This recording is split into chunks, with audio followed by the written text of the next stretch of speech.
In the excitement of fetching smelling salts and water, Mrs. Woodlawn had only time to cry, "Caddie, my dear, you ought to be spanked, but I haven't time to do it now. There's a bowl of hot soup for you on the back of the stove."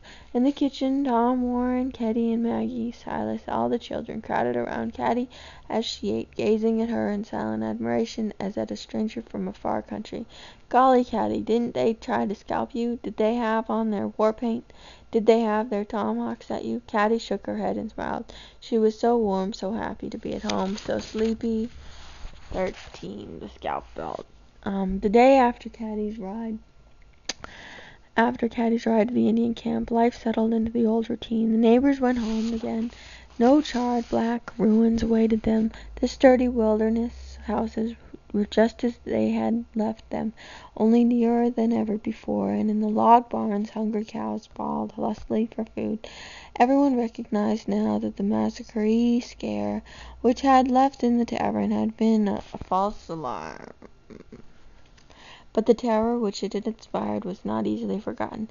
Many people left the country for good, making their slow way eastward, their few possessions piled high in wagon or cart, their weary cows walking behind. Tales of bravery or cowardice during the scare were told and retold around the winter fires, and at last people were able to laugh at them instead of trembling. One of the tales the people of Dunville loved best was the fiery old man upriver, who, although past 60, left his old wife to defend the homestead with the only gun they owned, while he set out empty-handed to fight the Indians. But although it all came to nothing, and folks could laugh at the massacre scare at last, still it left with many people a deeper fear and hatred of the Indians than they had ever felt before. The Indians themselves understood this. Now that the excitement was over, they were safe from even the most cowardly of the white men. But nevertheless, they prepared to leave their bark huts and move westward for a time.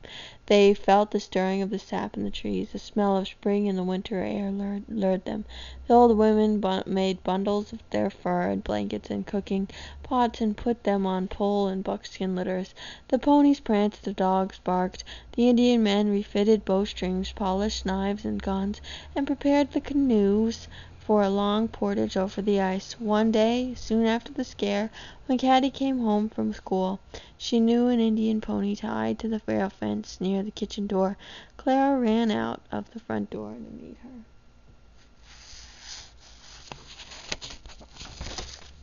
"Oh, Caddie," she said, "do hurry. Indian John's in the kitchen, and he wants to see you. He won't say a thing to the rest of us. Father's away, and Mother and Mrs. Conroy are frightened out of their wits. He's got his horrible old dog with him, and his scalp belt, too." Caddie ran toward the house and opened the kitchen door.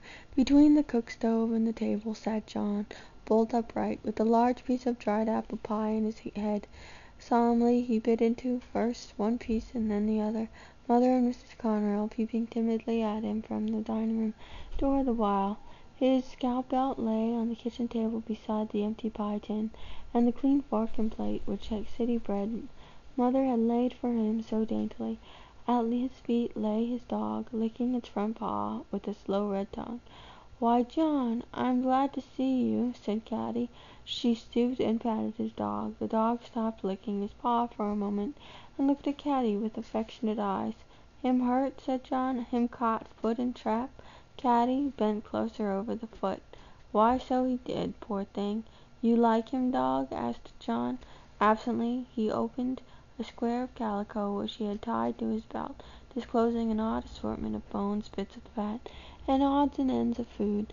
To this collection he added the last scrap of the dismembered pie, folded up the cloth, tied it again to his belt, and then knelt down to examine the dog.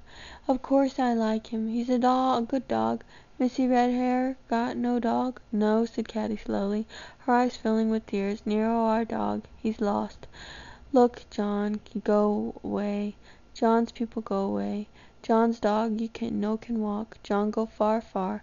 Him dog no can go far. You keep?" "Yes, John," said Caddie. "I'll keep him for you.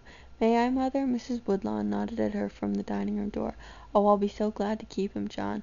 I love to have a dog." "Good," said John. He straightened himself and folded his arms.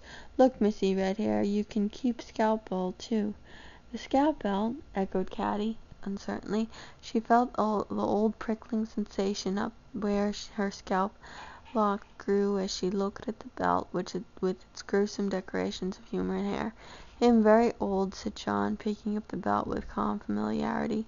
John's father, great chief, had him take many scalps. Now John no do.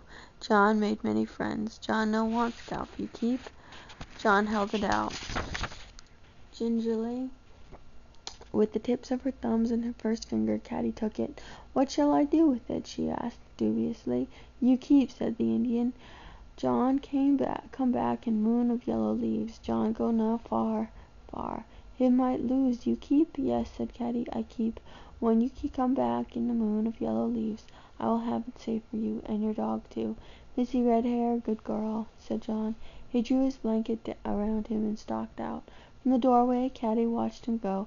His dog limped to the door too, and Caddie had to put her arms around his neck to keep him from following. "Good-bye, John," she called. "Have a good journey." John was already on his pony. He raised an arm in salute and rode quickly out of the farmyard. "Well, of all things," cried Mrs. Woodlawn, bustling in the kitchen with a great sigh of relief. "You do have a way with savages, Caroline Augusta Woodlawn. I declare this kitchen smells to heaven of smoky buckskin. Let's open all the windows and drawers for a minute and let it out. And for mercy's sake, Caddie, put the awful scalp belt somewhere in the barn. I couldn't sleep of nights if I knew it were hanging in the house." We're starting on page 149 next time.